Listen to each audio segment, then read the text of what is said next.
झारखंड विधानसभा के शीतकालीन सत्र के अंतिम दिन भी सदन के अंदर और बाहर हंगामा हुआ। विपक्ष का आरोप है कि कई मुद्दों पर सरकार ने जवाब नहीं दिया, तो सत्ता पक्ष ने केंद्र पर राशि नहीं देने का आरोप लगाया। सत्र में सदन के अंदर और बाहर बालू, छात्रवृत्ति, कानून व्यवस्था और डेमोग्राफी जैसे मुद्दे छाए रहे। झारखंड विधानसभा के शीतकालीन सत्र में कई मुद्दों पर सदन के अंदर और बाहर हंगामा हुआ। नेता प्रतिपक्ष बाबूलाल मरांडी ने झारखंड की बदलती डेमोग्राफी का मुद्दा फिर से उठाया। उन्होंने कहा कि ये झारखंड के साथ ही देश के लिए भी खतरा है, क्योंकि कोई विदेशी राज्य या देश को नहीं चला सकता। मैंने बार बार यहाँ कह चुका हूँ, जिस प्रकार से यहाँ डेमोग्राफी जो बदला है वो किसी से छुपा हुआ नहीं है भाई। अगर यही रफ्तार रहा तो डेमोक्रेसी को भी झारखंड में खतरा है, और उससे सबसे अधिक जो खतरा है वो हमारे आदिवासी भाई बहनों के ऊपर है। उनका तो क्या बोलते हैं, रोटी, बेटी, माटी, ये सब कुछ संकट में है। तो इसीलिए हम कहते हैं कि ये डेमोग्राफी बदला है, और देश के जो गृह मंत्री ने कहा कोई गलत उन्होंने नहीं कहा, और इसलिए कहा कि इसमें तो हर देशवासियों को साथ देना चाहिए, हर देशवासियों को सहयोग करना चाहिए, हर पॉलिटिकल पार्टी को सहयोग करना चाहिए।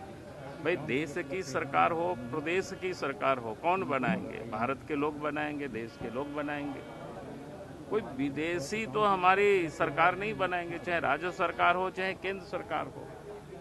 अगर विदेशी कोई वोटर यहाँ बना है तो राज्य सरकार का भी दायित्व बनता है कि उनको चुन करके उसको बाहर करना, उसको डिपोर्ट करना, यहाँ से डिडक्ट करना, डिपोर्ट करना, ये सब का काम है। बाबूलाल मरांडी को जवाब दिया मंत्री सुदीव्य सोनू ने। उन्होंने कहा कि जब इन्हें कोई मुद्दा नहीं मिलता तो ये सिर्फ बांग्लादेशी घुसपैठ का मुद्दा उठाते हैं, जबकि बॉर्डर सिक्योरिटी का मामला केंद्र का है। उन्होंने कहा कि घाटशिला चुनाव के परिणाम ने भाजपा को अच्छा जवाब दे दिया है कि डेमोग्राफी चेंज के लिए झारखंड की जनता से बाबूलाल जी को मतलब नहीं है।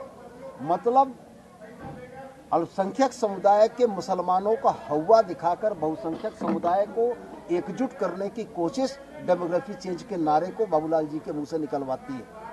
लेकिन मैं आपसे यह कहता हूं कि घाटशिला के चुनाव में भी घुसपैठ, डेमोग्राफी चेंज के मुद्दे भारतीय जनता पार्टी के नेताओं ने उठाए, और घाटशिला उपचुनाव के परिणामों ने यह बता दिया कि झारखंड की जनता भारतीय जनता पार्टी के ऐसे खोखले दावों और ऐसे भरमाने वाले नारों पर भरोसा नहीं करती। विपक्ष ने बालू का मुद्दा भी उठाया। पेयजल स्वच्छता विभाग के मंत्री योगेंद्र प्रसाद ने कहा कि 374 बालू घाट को राज्य सरकार ने आवंटित कर दिया है और 100 रुपए में बालू मिल रहा है।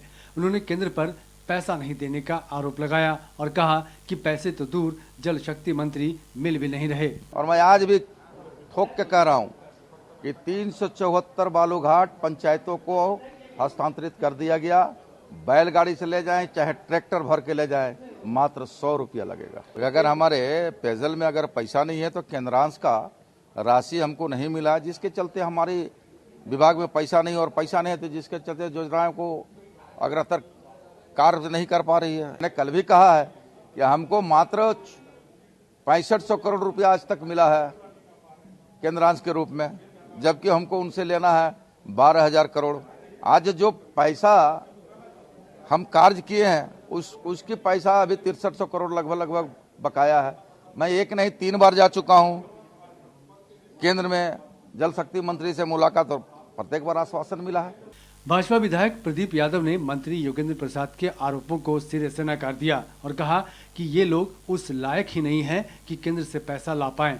अपनी कमियों का ठीकरा केंद्र पर फोड़ना ठीक नहीं है। सबको पैसा मिल रहा है, झारखंड को क्यों नहीं मिलेगा? आपके पदाधिकारी उस लायक नहीं है कि वहां से फंड ला सके। आप लोग उस लायक नहीं है, अपनी कमियों को केंद्र पे क्यों कर रहे हैं? आप एक कमेटी बनाइए ना, एक कमेटी बनाइए और जांच कराइए किस कारण से पैसा रुका हुआ है। हमारे नेता प्रतिपक्ष भी जाएंगे और फंड लेकर आएंगे। हम लोग राज्य हित में काम करने वाले हैं, जनहित में काम करने वाले हैं। हम लोग जेएमएम के तरह और कांग्रेस की तरह अपने कमियों को छुपाने के लिए दूसरे के माथे पे नहीं फेंक। भाजपा विधायक प्रदीप यादव ने हजारीबाग में पॉलिटेक्निक महिला कॉलेज बनाने की भी मांग की। सदन के बाहर तख्ती लेकर उन्होंने सरकार से मांग की कि अगर कॉलेज शुरू होगा तो वहाँ की बच्चियों को पढ़ने में सुविधा होगी।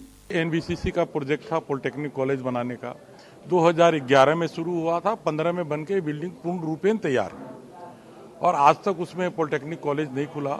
और वो जगह जहां बना है सिलवार में, उस जगह पे अगर महिला कॉलेज हम लोग तुरंत चालू करवा दें अभी तो हमारे गांव की जितनी बच्चियां हैं जो शहर आने में जिनको दिक्कत होता है, एक बहुत उचित कदम होगा। इन बातों को मैं बार बार रख रहा हूं और उसमें जल्द से जल्द प्रयास करेंगे कि इसे महाविद्यालय बनाया जाए, महिला महाविद्यालय बनाया जाए, जो हमारे विधानसभा के लिए बहुत ही महत्वपूर्ण है। शीतकालीन सत्र में कई मुद्दों पर पक्ष और विपक्ष में नोकझोंक की नौबत भी आई, लेकिन विपक्ष लगातार ये आरोप लगाता रहा कि सरकार चर्चा से भाग रही है। संतोष कुमार, कशिश न्यूज, रांची।